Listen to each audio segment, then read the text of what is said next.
You ever see somebody walk into a cage and you just know you're looking at something different? Not a fighter, not an athlete, but a predator. Abra free, that's Khamzat Chimaev. Hebrew severe. There's something in his eyes, man. It's not just confidence. It's something older, darker, like he's carrying every ghost from his past into that octagon with him. You can tell this isn't a game for him. This is survival, still. Even after all the fame, the money, the lights, he still fights like a man who never escaped the war, and that's what's fascinating about him.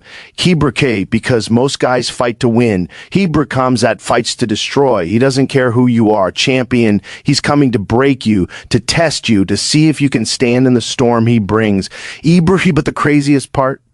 Behind that killer's grin, behind that chaos and bravado, there's a real story. A story that started in the middle of a war zone, where survival wasn't a metaphor. It was a daily decision, a kid who learned that strength does. Didn't come from choice. It comes from necessity. He's not fighting for legacy. He's fighting because he was built to fight. So tonight, we're not just talking about another contender chasing UFC gold.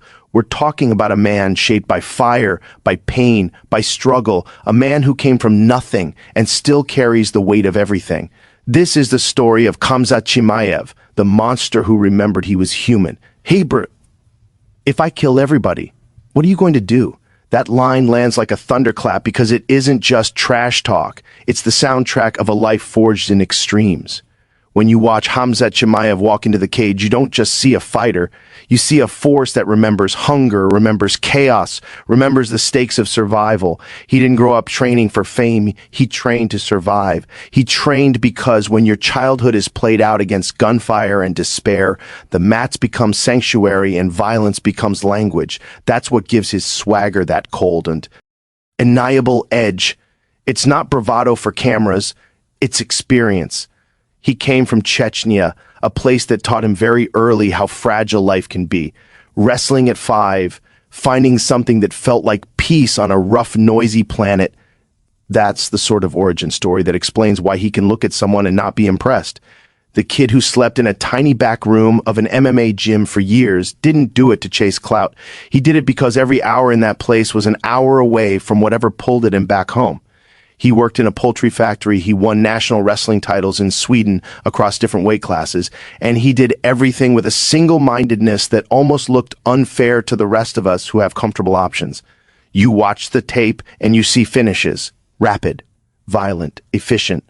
4 straight pro finishes in 7 months, one of them ending 5 seconds into round 2. That's not luck. That's a guy who engineered every small advantage until it became a blowout. The way teammates like Alexander Gustafsson and Ilir Latifi started to nod when he showed up in the gym wasn't hype. It was acknowledgement.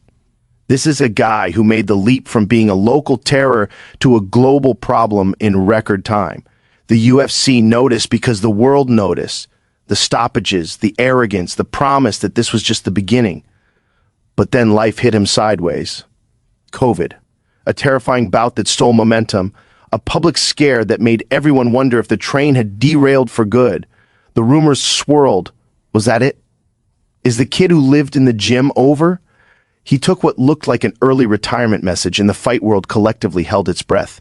Then the call came from an unexpected place, from power politics, a realm far beyond gyms and title belts.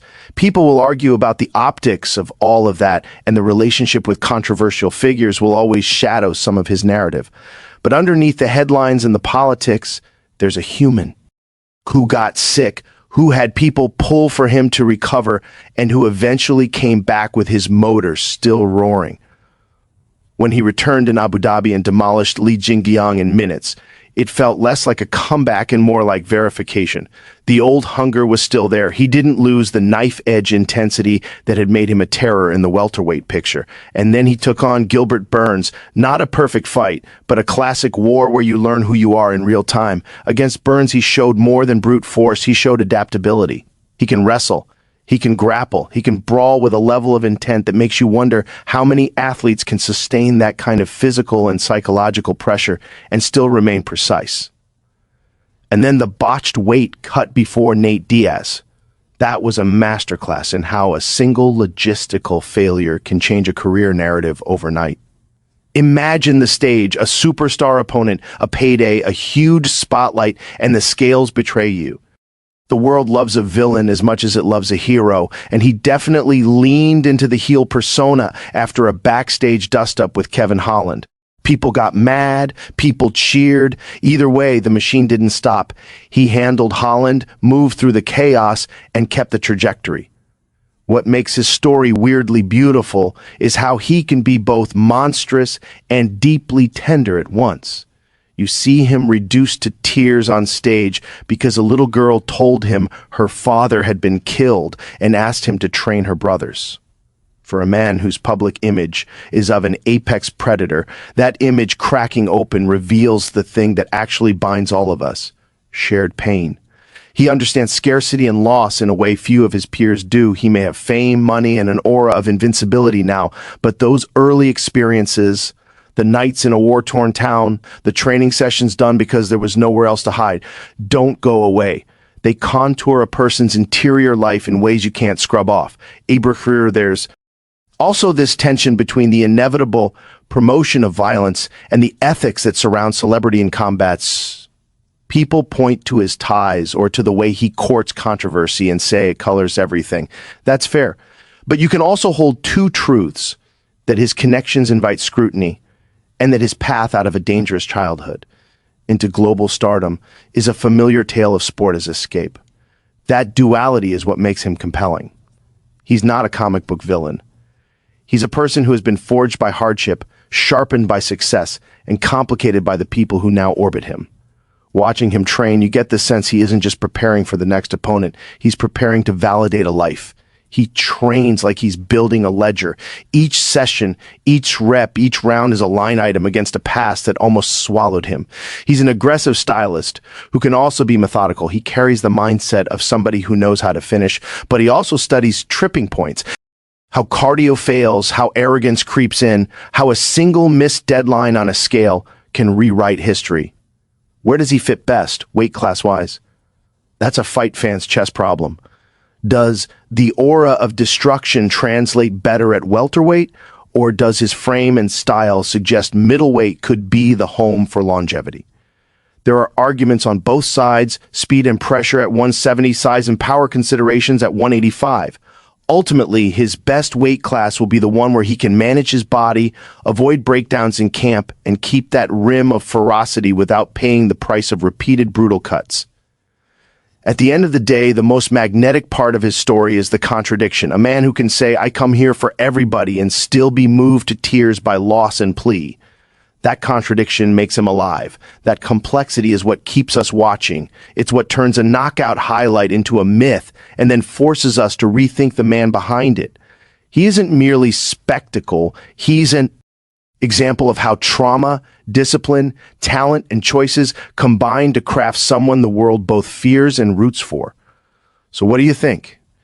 Is he a future champion who will steamroll the division, or a flawed genius whose missteps will haunt him?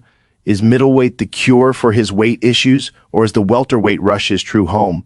Drop those thoughts in the comments, because that's the thing with figures like this. The conversation around them is as alive as the fights themselves.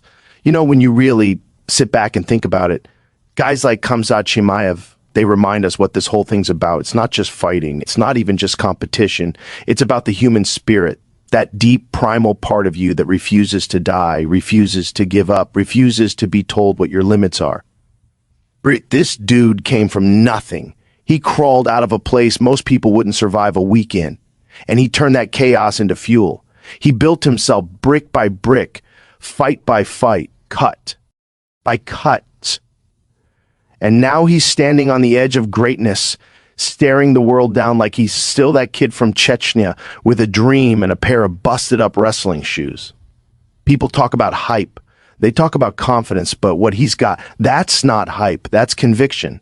That's a man who's seen darkness and said, "I'm not afraid of it anymore." And that's why he's terrifying, because he's not chasing validation. He's chasing destiny. Hebrew fee. Yeah, maybe he's made mistakes. Maybe he's pissed some people off. Maybe he's got a past that's messy, complex, hard to understand from the outside. But that's what makes him human. That's what makes this sport. beautiful. These guys aren't superheroes. They're flawed, wild, obsessed human beings doing something that demands every piece of their soul. And you can see that in Khamzat. You can feel it. Whether you love him or hate him, you feel him. That energy, that chaos, that unbreakable will, it's real. And if he keeps that hunger, if he P.S. that discipline, there's no doubt, we might be looking at one of the scariest runs in UFC history. So here's to the fighters like him, the ones who carry both the scars and the dreams, the ones who walk into that octagon knowing they're not just fighting an opponent, they're fighting everything that ever tried to break them. Good luck to Khamzat on whatever's next. Whether it's middleweight, welterweight, or something beyond belts and rankings, the journey continues. And if you've been watching this long enough, you know how this story goes. In this game, you don't just fight for titles, you fight for meaning. You fight to prove to yourself that you're still here. Thank you guys for tuning in. Stay strong, stay curious, and as always, respect the grind, respect the fighters, and never forget what real heart looks like when the cage door closes. If you like this breakdown, hit like, subscribe, and share, because the story's not over, and the next chapter might be the crazies. T1 yet. I will see you next time.